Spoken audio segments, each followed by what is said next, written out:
Good morning, everybody, and welcome to the Monday, April 18th issue of the Tucson Mortgage Weekly. Thank you for tuning in.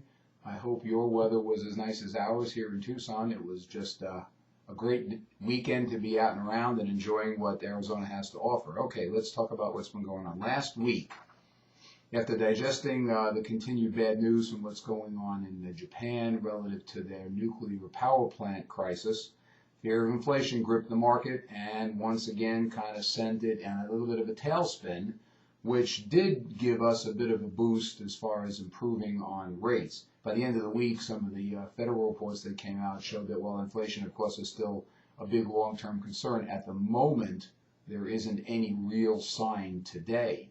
So ultimately, last week was a great week to lock in rates on what I've been calling the dips. So if you've been watching my reports, you realize that we want to lock on the dips. And I'm going to say for another time, lock your loans. If you have something you're floating, you should be locking it. Okay, what's happening this morning? Over the weekend, Greece was rumored that they're going to possibly default on their payments, which would be really bad. First domino in Europe to fall. Second, the GOP is now over the weekend kind of sort of rumored as holding the White House hostage relative to the upcoming vote to raise the federal deficit ceiling in a way of getting the deficit under control and the budget improved. They want more cuts from the budget. So remember that $14.3 trillion federal deficit ceiling is going to hit sometime in the next 3 or maybe 4 weeks. It's our current rate of spending.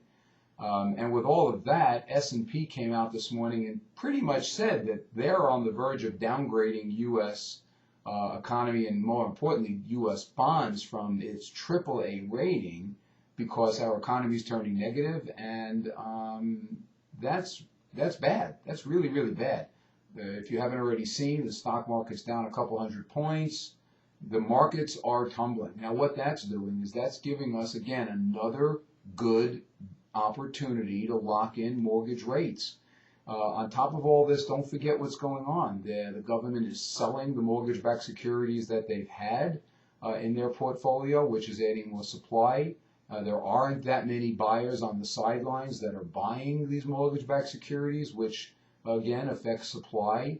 Don't forget that QE2 money is running out as of June. There's not one good tool in the bag that's going to cause rates to go down. So I can't begin to stress. I'm going to say it again. Lock your rates today. If not today, do it tomorrow. You should be watching.